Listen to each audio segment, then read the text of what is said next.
Assalamu alaikum. Once again, welcome back to my channel Brain Gain.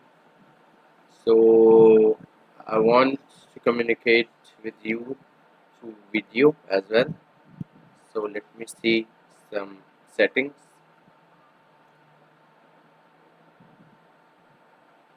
Yeah, that's good.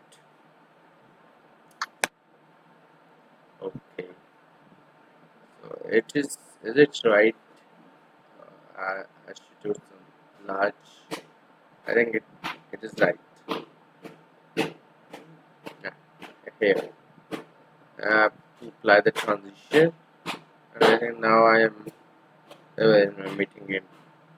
It is being recorded. Okay, once again, welcome back to my channel. It's lecture number 5 related to signals and systems, and you know, we are going to discuss the basic properties of system.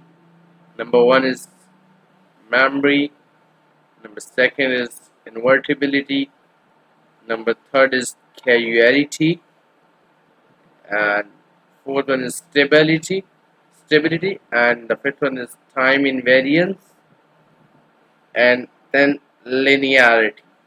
Okay, and we will also hope so we will be covering some examples in this as well. Okay, so that is what we are going to discuss today. So if I go, special thanks to Ms. Silma Dana for providing these slides. The first thing is memory. I wish I should have these clear slides, but how they are, we have to deal with it like that. So the number 1 concept is memory. Okay, a system is said to be memoryless if its output for each value of the independent variable at a given time is independent in the input at only the same time. Now its definition looks like uh, difficult little bit to understand, so we will be covering it in easy words. Let me read it again.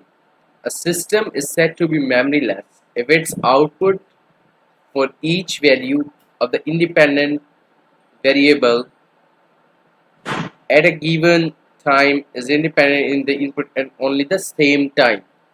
यानी कि एक function है मेरे पास x of t, वो सिर्फ और सिर्फ dependent हो प्रेजेंट टाइम t के ऊपर ही. ठीक है,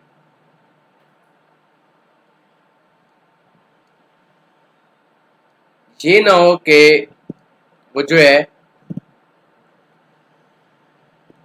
माजी के या मुस्तकबिल की किसी वैल्यू पर डिपेंडेंट करता हूँ. यानी कि अगर मैं कह दूं कि मेरा फंक्शन जो x ऑफ t है, मैंने एक लेट्स सपोज मैं थोड़ा सा इसे नीचे कर लेता हूँ, and if I have space, okay, I will be covering it. अगर मेरे पास, मैं इस चीज को रेज कर देता हूँ,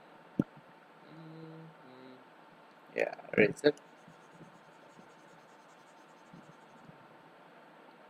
अगर मेरे पास एक फंक्शन है x of t is equal to e की power -0.2t plus t square plus t plus 1, और मैं कहता हूं कि मेरा y ऑफ t जो है वो 2x ऑफ t प्लस 1 है. अब मैं कैसे बता सकता हूं कि सिस्टम जो है मेमोरी लेस है या नहीं है.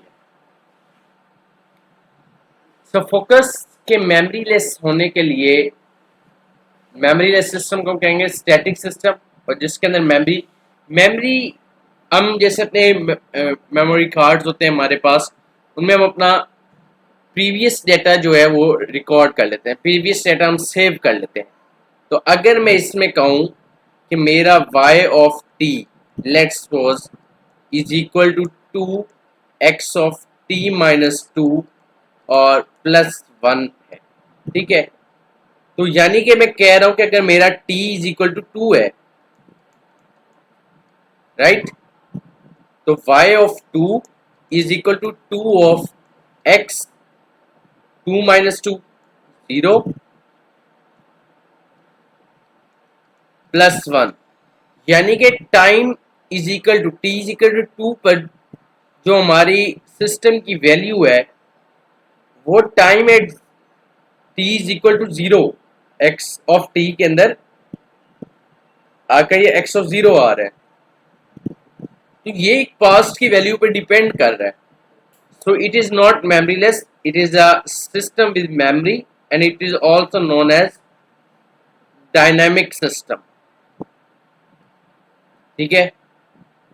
पर हम मेमोरीलेस कब होगा, जब वो सिर्फ प्रेजेंट टी के ऊपर ही डिपेंड कर रहा होगा। अच्छा, ये तो मैंने कहा ना कि पास्ट पे डिपेंड कर रहा है। अगर लेट्स सपोज यहाँ पे टी प्लस 2 हो जाता तो हमारे पास ये वाली जो वैल्यू होती, ये यहाँ पर 2, अगर टी इज इक्वल टू 2 लेता हूँ मैं, 2 प्लस 2 4, यानी कि अब ये एक्स ऑफ 4 अब ये फ्यूचर की एक वैल्यू पे डिपेंड कर रहा है। तो इन दैट केस भी ये सिस्टम आपका मेमोरी लेस नहीं है, ठीक है। अगर आप सिस्टम की value t is equal to 2 पर फाइंड आउट करने जा रहे हैं तो आपके पास इनपुट वैल्यू की भी x ऑफ 2 ही आना चाहिए। अगर वो x ऑफ 3 है या x ऑफ 4 है या x ऑफ 1 है तो it is not a memory less system, ठीक है। और अगर वो सिर्फ प्रेजेंट टाइम t पर ही डिपेंड कर रहा है, t और t, अगर ऐसा आ जाए t plus 2 t minus 2 t plus 1 t minus 1 so on, तो वो एक सिस्टम जो है वो एक मेमोरी वाला सिस्टम है, उसे हम डायनामिक सिस्टम कहते हैं। और जो सिस्टम सिर्फ अपने प्रेजेंट वैल्यू ऑफ टी पे डिपेंड कर रहा होता है हम उसे एक स्टैटिक सिस्टम कहते हैं। अच्छा, उम्मीद है कि ये कंसेप्ट आपको समझ आ गया कि हमें सिर्फ प्रेजेंट टाइम की वैल्यूज पर चलना है, ठीक हो गया। The second concept is invertibility. A system is said to be invertible if its distinct inputs result in distinct output। और यहाँ पे ही जो एग्जांपल दी हुई है मैं इसी को कैरी ऑन कर लेता हूँ कि अगर मैं let's suppose x of t जो मेरा है वो t के बराबर है, ठीक है। मेरा y ऑफ t किसके बराबर हो गया, x स्क्वायर ऑफ t यानी कि t का स्क्वायर। और जब मैं y की वैल्यू -1 डालता हूं तो मैं -1 का स्क्वायर लेता हूं तो ये मेरे पास 1 आ जाता है। अगर मैं 1 लेता हूं तो यहाँ पे मुझे 1 का स्क्वायर भी 1 मिल जाता है। तो अब आप देख रहे हैं कि ये x ऑफ t और t और y of t is equal to x square of t, ये एक सिस्टम, ठीक है, ये इनपुट है और ये एक सिस्टम है y of t is equal to x square of t। A system is said to be invertible if its distinct input results in distinct outputs, यानी कि हर मुख्तलिफ इनपुट के लिए एक मुख्तलिफ आउटपुट मिलनी चाहिए हमें, ठीक है। अब आप यहाँ क्या देख रहे हैं कि इनपुट -1 है तब भी रिजल्ट 1 है और इनपुट हमारे पास 1 है तो तब भी हमारा रिजल्ट 1 है, यानी कि ये सिस्टम जो हमें है ये डिस्टिंक्ट इनपुट्स पर डिस्टिंक्ट आउटपुट नहीं दे रहा, तो ऐसा सिस्टम आपका इन्वर्टिबल नहीं है। और अगर मैं सिंपल ये सिस्टम होता मेरे पास के y of t is equal to x of t plus 1, मैं इसको y of t is equal to t plus 1 लिख सकता हूँ। अगर यहाँ पे अब मैं -1 पुट करूँ तो ये मुझे -1 प्लस 1 इज इक्वल टू 0 दे रहा है। और अगर मैं यहाँ पे y of 1 is equal to और ये आपके पास 1 प्लस 1 करूं और ये मुझे 2 दे रहा है। अब ये सिस्टम जो है ये डिस्टिंक्ट इनपुट्स पर डिस्टिंक्ट आउटपुट दे रहा है, तो ये सिस्टम जो हमारे पास है ये वाला सिस्टम ये हमारे पास इन्वर्टिबल सिस्टम है, ठीक हो गया। हमें ये चीज चेक कर लेनी है उस सिस्टम के अंदर।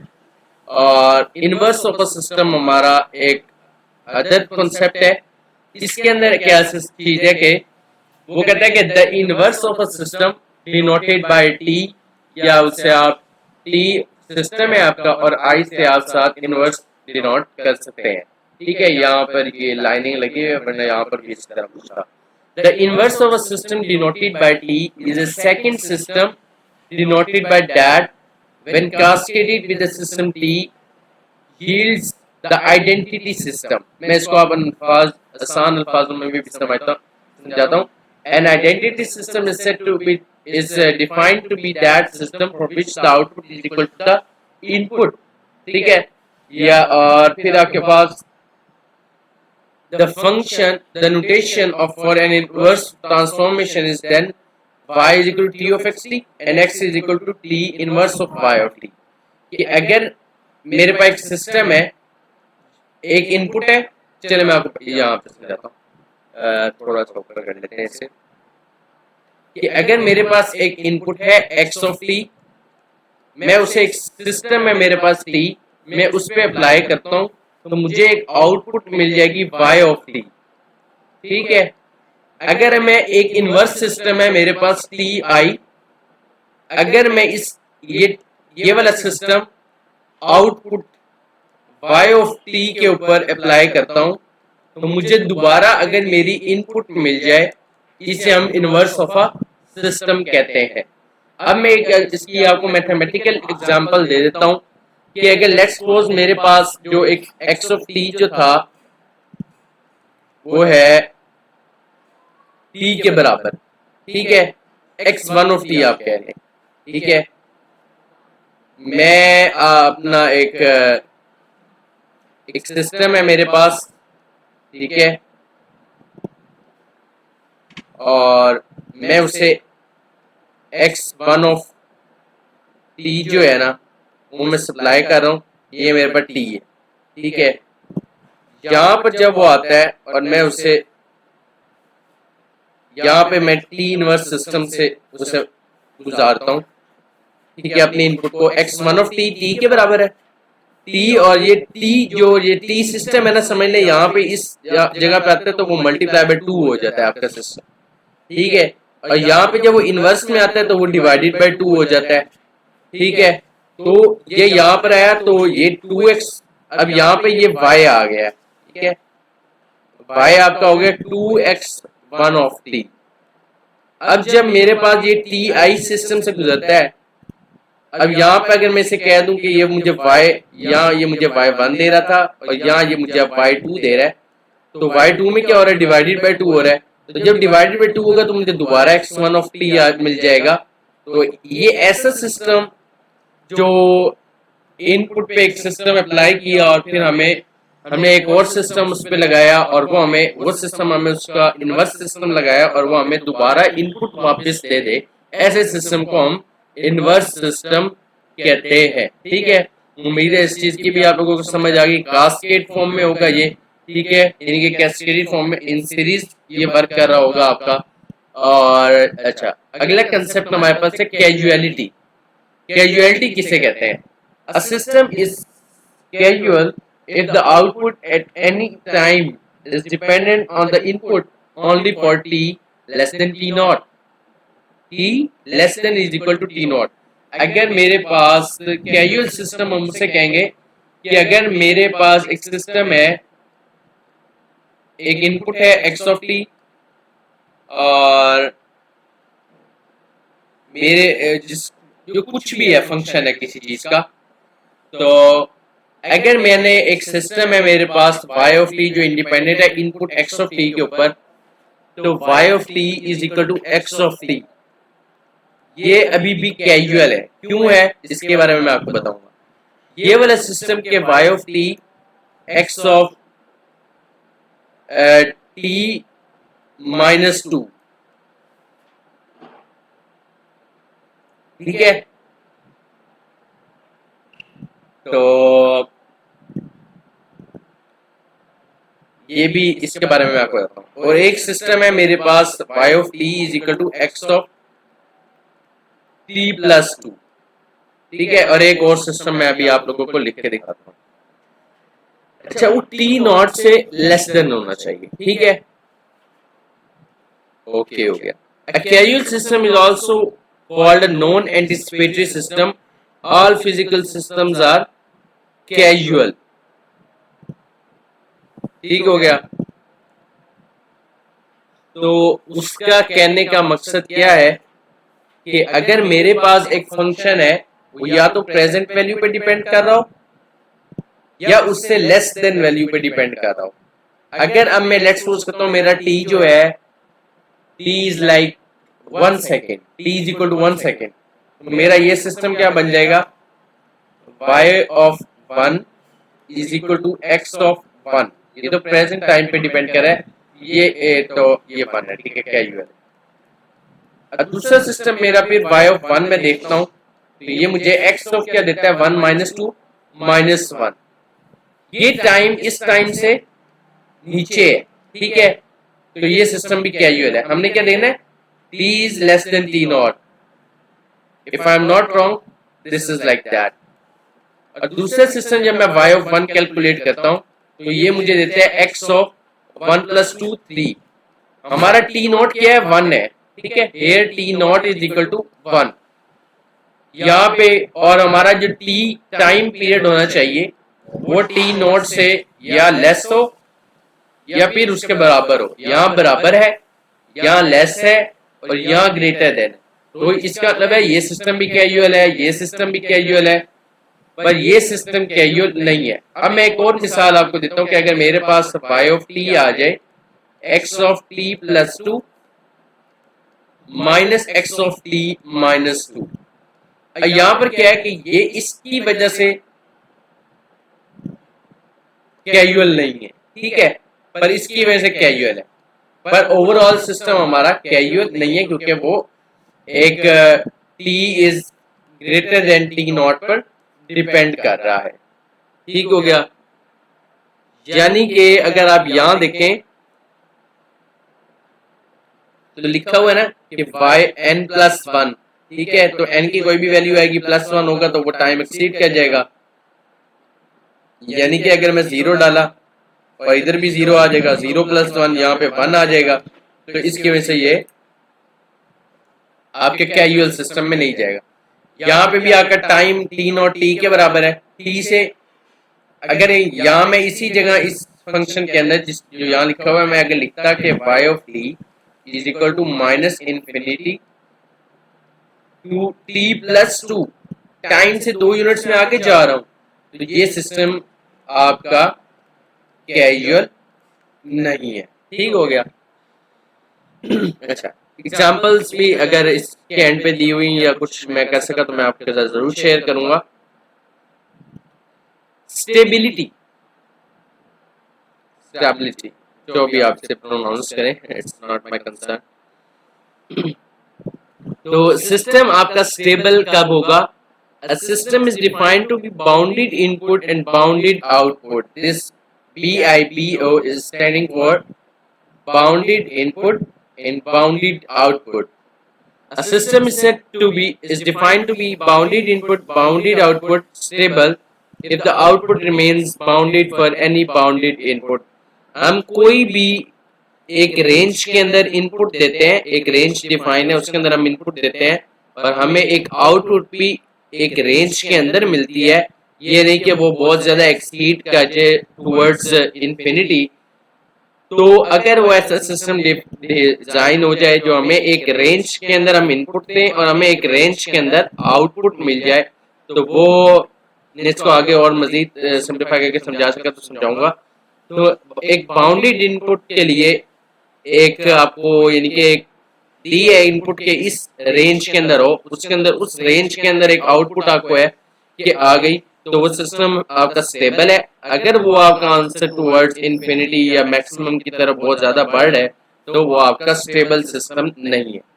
A system is said to is defined to be bounded input, bounded output, stable if the output remains bounded for any bounded input. By definition, a single x of t is bounded if there exists a number m such that कि आपकी x of t जो input है वो less than equal to m है for all t, t की कोई भी value डाले तो बाउंडेड है कि इस नंबर m से वो कम ही है, ठीक है। और hence the system is bounded input bounded output stable if for a number r. तो अगर और हर t के ऊपर आपका जो आउटपुट आए, ठीक है, इनपुट आपकी m से लेस है और आपकी आउटपुट r से लेस है, तो वो एक बाउंडेड सिस्टम है आपका। ठीक हो गया। आगे हम देखेंगे इनके एग्जांपल्स इंशाल्लाह। तो ये कुछ ग्राफ्स हैं रिलेटेड। अच्छा, एग्जाम्पल भी आगे, example of N unstable system. 1 minute. Okay, so we are going to do example of an unstable system.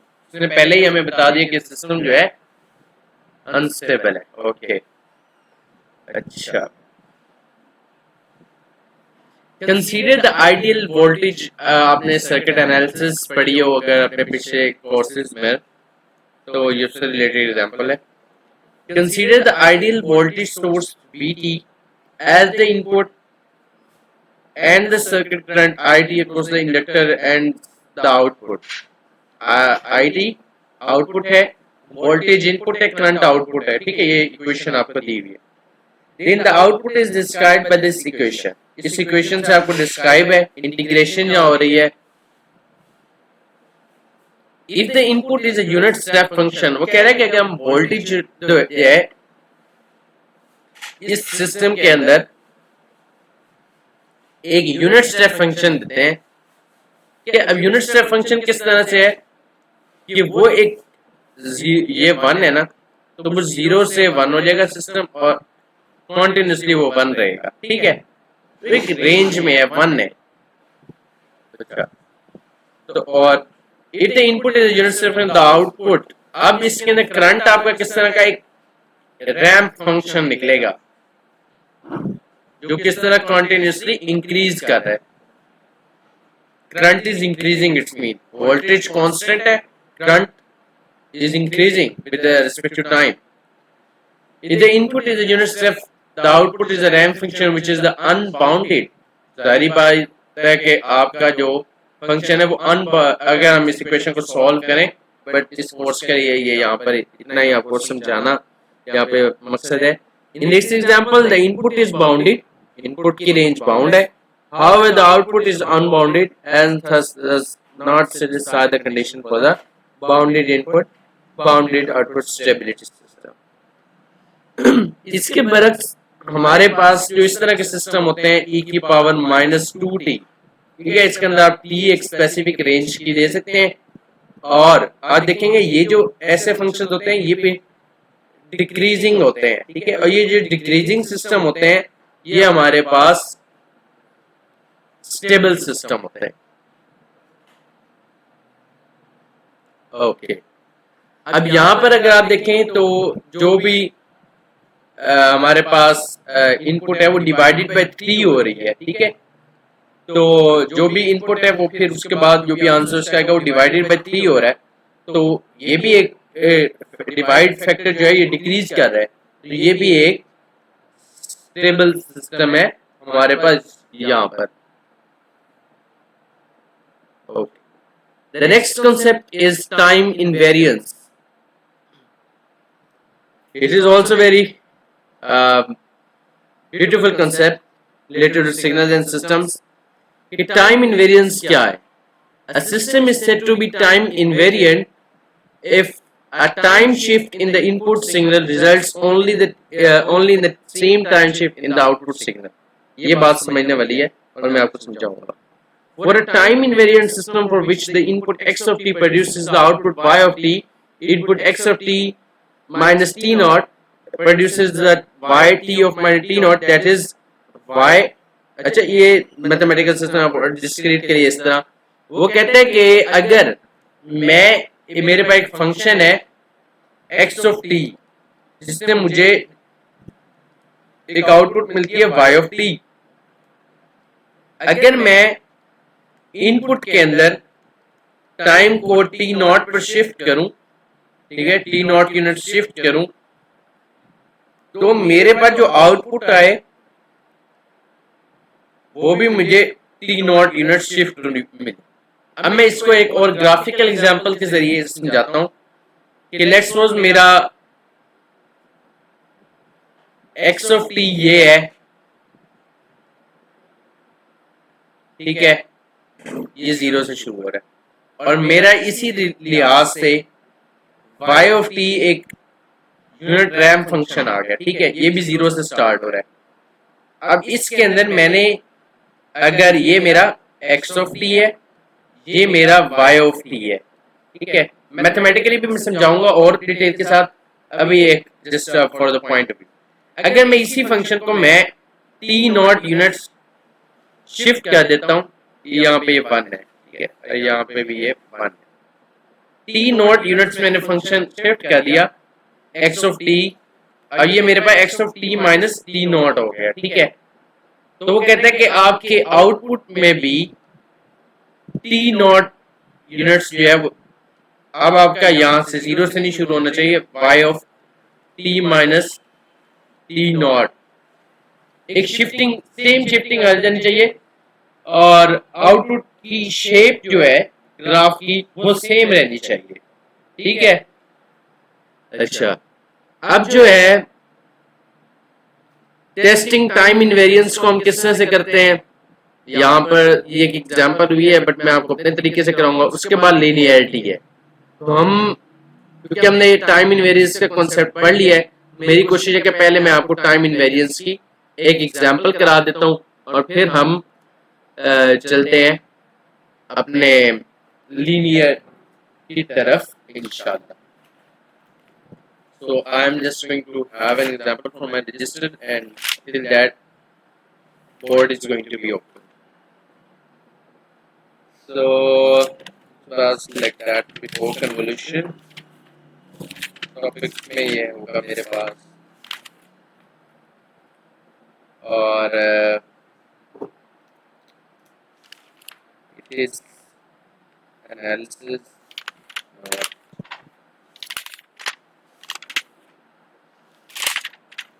तो हमने देखना है कि हमारा सिस्टम टाइम वेरिएंट है या नहीं है, और लीनियर है या नहीं है, ठीक है। और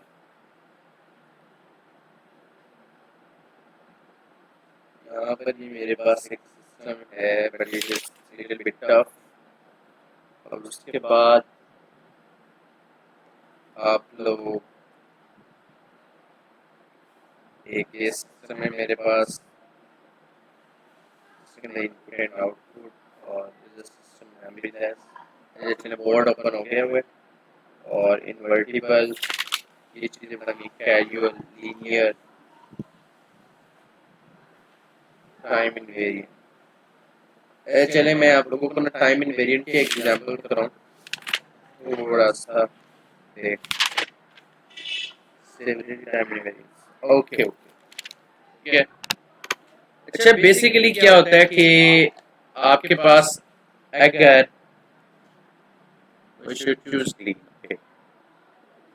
वो कहता है कि मैंने आपको बताया कि अगर मेरे पास इनपुट एक्स ऑफ टी है, तो मुझे उसी लिहाज से मेरे पास जो आउटपुट है वो वाई ऑफ टी है, और अगर मैं एक्स ऑफ टी के अंदर t minus T not unit shift करता हूँ, तो मेरे पास जो है वो y of T minus T not, बहुत पतला दिखने लग गया है, चले ठीक है।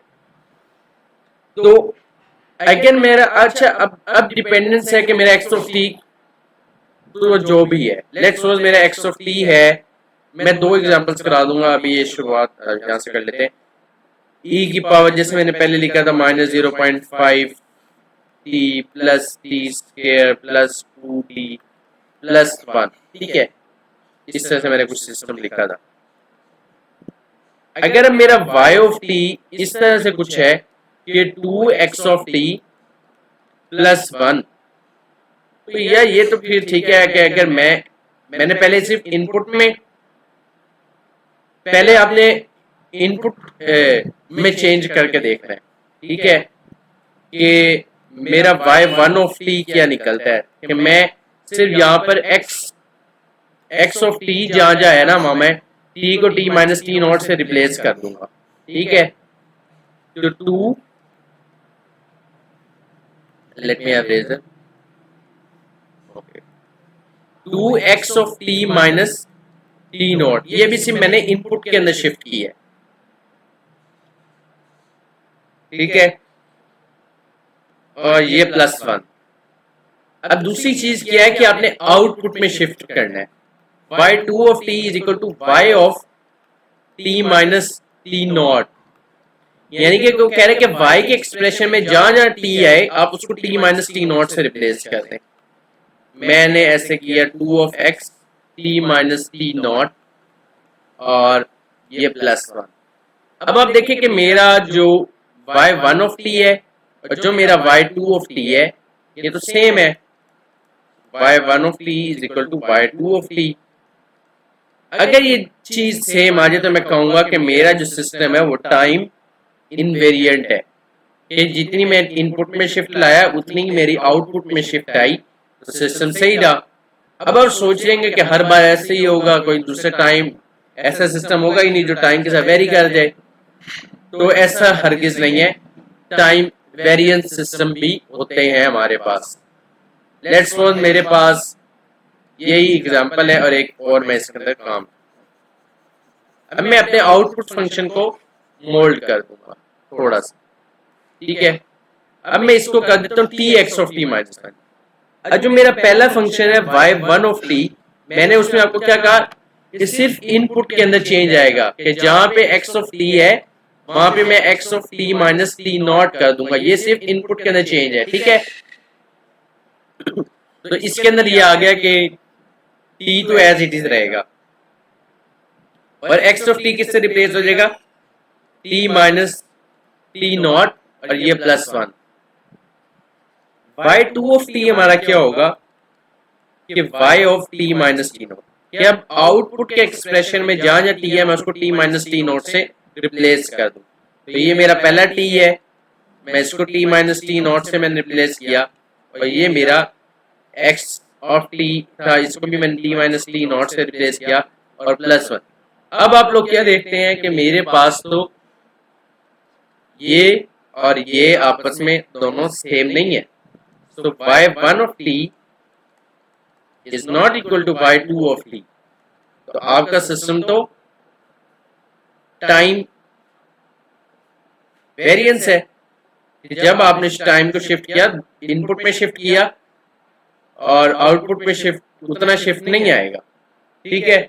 So this your system is time invariance. तो अगर मैं आप लोगों को एक एग्जांपल दे दूं कि एक और एग्जांपल करा दूं तो I think it will be good for you.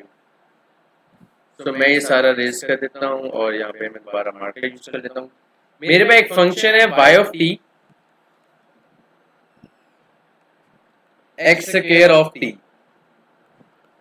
या इसको मैं लिख सकता हूं x ऑफ t होल का स्क्वायर। बेसिकली बात पता क्या है कि अगर जो आपका आउटपुट हो ना, अगर उसके अंदर अलहदा से कोई इंडिपेंडेंट वेरिएबल मल्टीप्लाई हो रहा हो लाइक दिस, तो ऐसे सिस्टम हमेशा जो होंगे ना आप लोगों के पास जो है ना वो टाइम वेरिएंस होंगे, और ऐसे फंक्शन जिसके अंदर बार कोई आप लोगों के पास कांस्टेंट तो मल्टीप्लाई हो रहा हो पर कोई इंडिपेंडेंट वेरिएबल मल्टीप्लाई नहीं हो रहा, टी जो इंडिपेंडेंट वेरिएबल है, ऐसे फंक्शंस जो होते हैं ये इंडिपेंडेंट वेरिएबल मल्टीप्लाई ना हो रहा, कोई और नंबर के शेप में मल्टीप्लाई हो रहा, ऐसे सिस्टम आपके पास हमेशा जो होते हैं ना वो क्या होते हैं, वो टाइम इनवेरिएंट होते हैं, ठीक है। Okay let's we have an example here. अच्छा वो कहता है कि स्टेप वन क्या था मेरा, मैंने आपको को बताया था कि हम सिर्फ इनपुट में डिले करके देखेंगे। तो y1 ऑफ t जो है वो मेरे पास x of t minus T not इसका स्क्वायर, ठीक है। अब मेरा y2 ऑफ t जो है उसके अंदर मैं क्या करूंगा कि y of t minus T not करूंगा, y के पूरे एक्सप्रेशन में यही आ रहा है टी नॉट, तो ये दोबारा मेरे पास x of t minus T not, ठीक है। ये जो आपका सिस्टम है ये टाइम इनवेरिएंट है। अच्छा एक और एग्जांपल कर लेते हैं, ठीक है। उधर उसमें y1 जो था ना वो y1 is equal to y2 था, ठीक है। अब मेरे पास एक और सिस्टम है, मैंने आपको कहा था कि ये मैं आप लोगों को ये मैं बस हल्का सा कराऊंगा इसको, n into x of n। यहाँ पे n इंडिपेंडेंट वेरिएबल है ना, तो ये देखें यहाँ पे ये एक इंडिपेंडेंट वेरिएबल बार मल्टीप्लाई हो गया, तो मैं आपको देखे बगैर भी कह सकता हूँ कि ये सिस्टम जो है ये टाइम वेरिएंस सिस्टम है। और अगर आप कहते हैं कि इसको सॉल्व करना है तो let's solve. y1 of n क्या होगा कि इनपुट में सिर्फ चेंज आएगा, और जो मेरा y2 है वो मेरे पास y of n minus n not आएगा। ये जो है ना ये यहाँ पे n माइनस ये वाला भी रिप्लेस हो जाएगा और ये वाला भी रिप्लेस हो जाएगा। तो आपने देखा कि y1 ऑफ n जो है, एक मैंने डिस्क्रीट सिस्टम की आपको मिसाल दी है, जो मेरा y2 ऑफ n है इसके बराबर तो है ही नहीं, तो this system is time variance. हमारा नेक्स्ट कॉन्सेप्ट है, और मैं इसको छोड़ देता हूं, हमारा नेक्स्ट कॉन्सेप्ट जो है वो है लिनियरिटी। अब लिनियरिटी को कैसे चेक करना है हमने,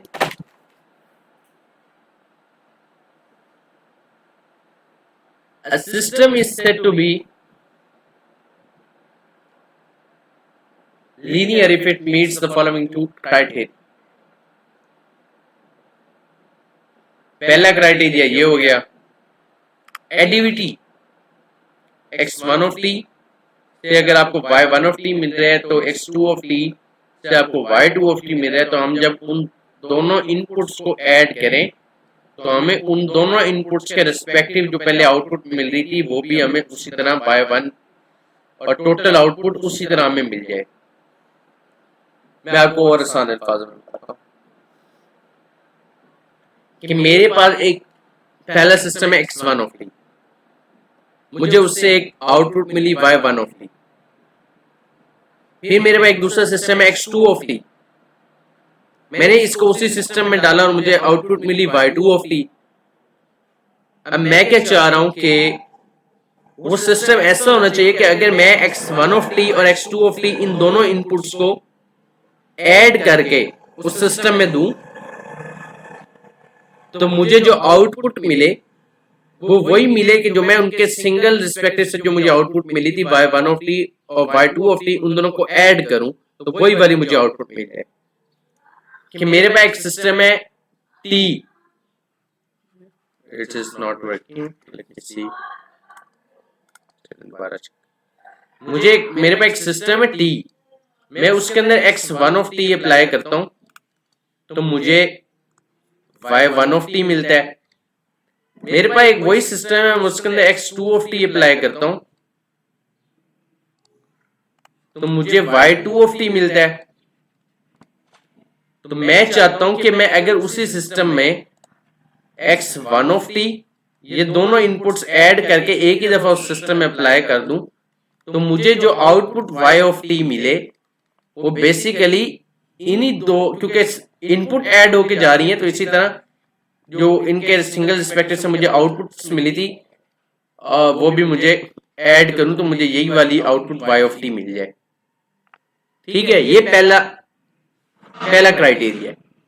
अब दूसरा क्राइटेरिया कि अगर मेरे पास एक सिस्टम है t, मैंने उसके अंदर x1 ऑफ t गुजारा और बाहर से उसके अंदर एक a कांस्टेंट मल्टीप्लाई किया तो मुझे जो a constant as it is multiply हो जाए, ठीक है, और मुझे उसके साथ x1 ऑफ t से जो y1 ऑफ t आउटपुट मिलनी थी वो भी मिल रही।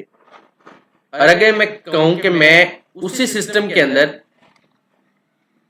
a और x1 ऑफ t a उस इनपुट के साथ मल्टीप्लाई के कर दूं तब भी मुझे जो आउटपुट मिले वो a और y1 ऑफ t मिल जाए। ये दूसरा क्राइटेरिया। इन दो क्राइटेरियाज को चेक करने के बाद हमें पता चलता है कि हमारा जो सिस्टम है वो लीनियरिटी को करता है या नहीं। यहाँ पे नीचे लिखा हुआ है यहाँ पर कि where a is constant the criteria must apply for all x1 of t and x2 of t and for all a can be any constant. These two criteria are combined to yield the principle of superposition. Superposition भी एक phenomena है जिसको आप circuit analysis के अंदर पहले पढ़ चुके हैं. A system satisfies the principle of superposition if with the inputs and outputs are just defined. अब ऊपर वाली उन दोनों बातों को हमने यहाँ पर ज्वाइन करके बता दी है कि लेट्स सपोज मेरे पास एक ये इनपुट है, उसके साथ एक कांस्टेंट मल्टीप्लाई है, एक ये आउटपुट है और इसके साथ में अप्लाई है, तो मुझे ये चीज मिल जाएगी फर्स्ट इनपुट. अच्छा, मैं इसको और बड़े अच्छे तरीके से आप लोगों को बता देता हूँ कि लेट्स सपोज मेरे पास एक सिस्टम था, मैंने a मल्टीप्लाई किया उसके साथ और x1 ऑफ t साथ था, तो मुझे a और y1 ऑफ t मिल गया. ठीक है, अब मुझे उसी सिस्टम के साथ मैंने ये a1 था, लेट्स सपोज ये a2 है, मैं इस सिस्टम के अंदर t x2 ऑफ t कर रहा हूं, तो मुझे ये a1 और ये a2 y2 ऑफ t मिल रहा है. अब मैं क्या कर रहा हूं कि मैं कर रहा हूं ऐसे, मेरा दिल किया कि मैं इस सिस्टम के अंदर t a1 x1 of t plus a2 x2 of t, अब ये मैंने मल्टीप्लाई भी कर दिया और उन इनपुट्स को उनके कांस्टेंट से मल्टीप्लाई भी कर दिया और उन दोनों को फिर ऐड भी करके तब मैंने इकट्ठा एक दफा इस सिस्टम से गुजारा, तो मुझे जो आउटपुट y ऑफ t मिले वो एक्चुअली वही मिले कि a1 y1 ऑफ t और plus a2 y2 of t वाली बात मिल जाए. ठीक है, राइटिंग थोड़ी सी ड्यू टू स्पेस रीजंस आपको बेयर करनी पड़ेगी, बाकी यही कंसेप्ट है इसका. अच्छा, अब टेस्टिंग लीनियरिटी की बात होगी. यहाँ पर अगेन बहुत डिफिकल्टी से अंडरस्टैंड है और ये आपके बुक प्रॉब्लम्स है, एसएनएस की बुक से रिलेटेड है और 1.15 से 1.20. अभी ये वाला लेक्चर तो बहुत लंबा हो गया. I will try to cover this problems in the next upcoming lecture और 1.27 1.28 1.29 and I will try to give you the my notes to related to this questions. Concepts अगर समझ आ गए तो ये प्रॉब्लम्स आपके लिए बिल्कुल भी मुश्किल नहीं है. हो सकता है कि इन प्रॉब्लम्स में कुछ ऐसे प्रॉब्लम्स हो जो आप लोगों से ना हो सके, पर बस ये है कि at least you have tried to do that. ठीक है, कि आपको पता हो कि आपने पढ़ा क्या है और उस जितना पढ़े उससे रिलेटेड कितने आप क्वेश्चन सॉल्व कर सकते हैं और कितने नहीं कर सकते. अब हम लिनियरिटी के लिए एक एग्जाम्पल करने जा रहे हैं अपने बोर्ड पर. ठीक है, board will be open from here. So this is all raised. I am going to choose the red color for the question purpose. अच्छा, no physical system is linear. ठीक है, कोई भी फिजिकल सिस्टम जो linear नहीं है, साथ के जो भी माहौलियात और ये सब कुछ यानी अदर फैक्टर्स ऐड होकर उस सिस्टम को नॉन लीनियर बना देते हैं. ठीक हो गया. अच्छा, अगेन एक डिस्क्रीट के लिए एक कॉन्टिन्यूस के लिए एग्जांपल करेंगे. सबसे पहले डिस्क्रीट के लिए कर लेते हैं. अगर मेरे पास एक y ऑफ t है, एक सिस्टम डिफाइन है y of t is equal to x square of t, मैं इसको ऐसे भी लिख सकता हूं x ऑफ t होल का स्क्वायर. ठीक है, गुड हो गया. और ये जो अब पहली चीज चेक करने जा रहा हूं, पहली चीज क्या है कि आपने अलग-अलग काम करना है. दूसरी चीज क्या है कि आपने चीजों को कंबाइन करके एक ही दफा सिस्टम के अंदर डाल देना है. अब मैं पहली चीज क्या करता हूं, input is x1 of t. अब जो x1 ऑफ t ने कहे इसे जस्ट x ऑफ t कह लें, इनपुट है वो a x1 ऑफ t है. इसके रिलेटेड जो मुझे आउटपुट मिलेगी वो y1 ऑफ t होगी और जब इस सिस्टम में मैं उसे गुजारूंगा तो वो हो जाएगी a स्क्वायर और ये x1 ऑफ t का स्क्वायर. ठीक है, अब दूसरी दफा जब मैं इनपुट डालूंगा वो मेरी होगी a, अब यहां पे इसे a1 और a2 भी कह सकते हैं, आपकी मर्जी है, और x2 ऑफ t इनपुट है मेरी. जब मैं इसको सिस्टम से गुजारता हूँ तो मुझे आउटपुट मिलती है y2 ऑफ t, ठीक है, और वो क्या है कि a स्क्वायर x2 ऑफ का स्क्वायर और ऑफ t, ठीक है। अब जो मेरी असल आउटपुट होनी चाहिए y ऑफ t, वो इन दोनों को मैं ऐड करूं तो y1 of t plus y2 of t, तो ये मेरे पास a square x1 of t plus a square x2 of t, ठीक है। ये मैंने पहली चीज चेक कर ली है। अब मैं सेकंड चीज चेक करने जा रहा हूँ। इस चीज को, इस एक्सप्रेशन को याद रखिएगा, ठीक है। a square x1 of t plus a square x2 of t, मैं a स्क्वायर कॉमन ले सकता हूँ, पर कुछ लोग अगर उसे a1 और a2 करके करते हैं तो उनके लिए यहां तक का सिंपलीफाइड प्रोसीजर, ठीक है। अच्छा, अब मैं इस सारे को ना एक दफा रिड्यूस कर देता हूँ, और जो सेकंड स्टेप है मेरा, ठीक है, सेकंड स्टेप, उसके अंदर मैंने क्या किया कि मैंने कहा कि अब मेरी जो इनपुट है वो कुछ इस तरह से है, a x1 of t multiply भी हो रहा है और ऐड भी, फिर दोबारा a और x2 ऑफ t। अब मेरा सिस्टम जो है मुझे वो y ऑफ t देगा, वो क्या है कि मैं इसके अंदर मल्टीप्लाई कर दूंगा x ऑफ t, वो क्या था कि x ऑफ t का स्क्वायर था। अब मैं यहां पर x ऑफ t का स्क्वायर अगर लेने जाऊं तो ये a x1 ऑफ t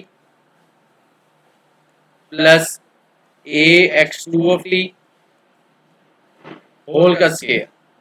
अब यहां पर ये आपका a प्लस बी होल का स्क्वायर का फॉर्मूला लगेगा, यानी कि ये आपके पास आ जाएगा a square x1 of t whole का स्क्वायर,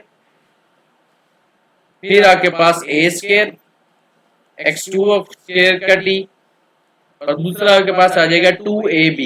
ये दोनों टर्म्स आपस में, ये a है और ये वाला b है, तो ये आ जाएगा 2a square x1 of t और x2 ऑफ t। ये वाला y ऑफ t जो सेकंड स्टेप में निकला है, और जो पहले स्टेप में y ऑफ t निकला था, आप उसमें देखें कि ये चीज तो कॉमन है, but this factor is extra.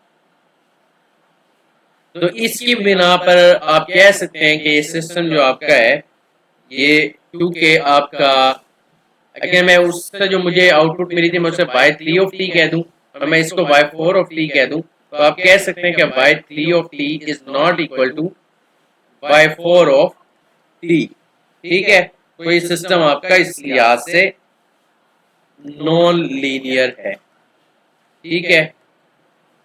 या अगर मैं उसमें जो मुझे y1 ऑफ, जिसको मैं सिर्फ y ऑफ t कह दूं, मैं आपको आंसर अपना किसने से एक्सप्रेस करना है वो आपको बता रहा हूँ। अगर मैं सिर्फ इसको y ऑफ t कह लूं तो मैं इसे कह सकता हूँ कि y ऑफ t जो है यार, वो उधर जो y1 ऑफ t मिला था और y2 ऑफ t, अगर उन दोनों का सम किया जाए तो वो चीज यहाँ नहीं मिलती, तो ये चीज होगी। अब मैं आपको एक डिस्क्रीट सिस्टम की एग्जांपल देने जा रहा हूँ, ठीक है। Second example related to linearity, ठीक है। तो सेकंड एग्जांपल के अंदर क्या था कि y ऑफ n आपके पास होगा n into x of n, ठीक है। अगेन पहला स्टेप करते हैं, उसके अंदर मेरा जो इनपुट है वो a और x1 ऑफ n है, तो आउटपुट मेरा क्या होगा कि n और x इनपुट क्या है a x1 ऑफ n। इसी तरह मेरी सेकेंड इनपुट जो है वो है a x2 ऑफ n। मेरी सेकेंड आउटपुट क्या हुई n a x2 of n,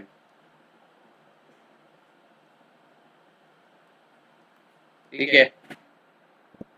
अगर मैं y, मेरी आउटपुट टोटल क्या है जो y1 प्लस y2 है, मैं इसको देख लेता हूँ, ये मेरे पास आ जाती है n a x1 of n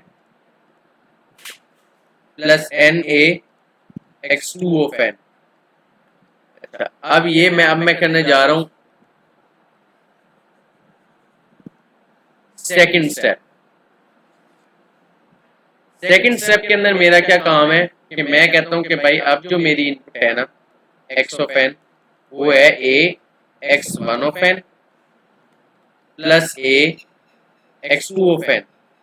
अब तो ये मेरी पूरी एक दफा ही है, तो इस लिहाज से मेरी जो y ऑफ n है आउटपुट क्या होगी, वो n फैक्टर मल्टीप्लाई हो रहा है और उसके बाद फिर आपके पास पूरी इनपुट है x ऑफ n जो कि a x one of n plus a x two of n। तो अगर मैं पूरी आउटपुट को y ऑफ n को लिखूं तो ये n a x one of n plus n a x two of n। ठीक है, अगर मैं इस आउटपुट पूरी को देखूं कि y ऑफ n जो है वो तो यार वही है जो y one of n output और y two of n output को मैंने ऐड करके निकाली। तो ये मेरा सिस्टम जो था, ये वाला सिस्टम मेरा लीनियर था। इससे पहले जो सिस्टम डिस्कस किया था वो नॉन लीनियर था। तो आज तक के लिए इतना ही। Thank you for watching. May God bless you. अपना ख्याल रखें। चैनल को सब्सक्राइब नहीं है तो सब्सक्राइब कर दें। अल्लाह हाफिज।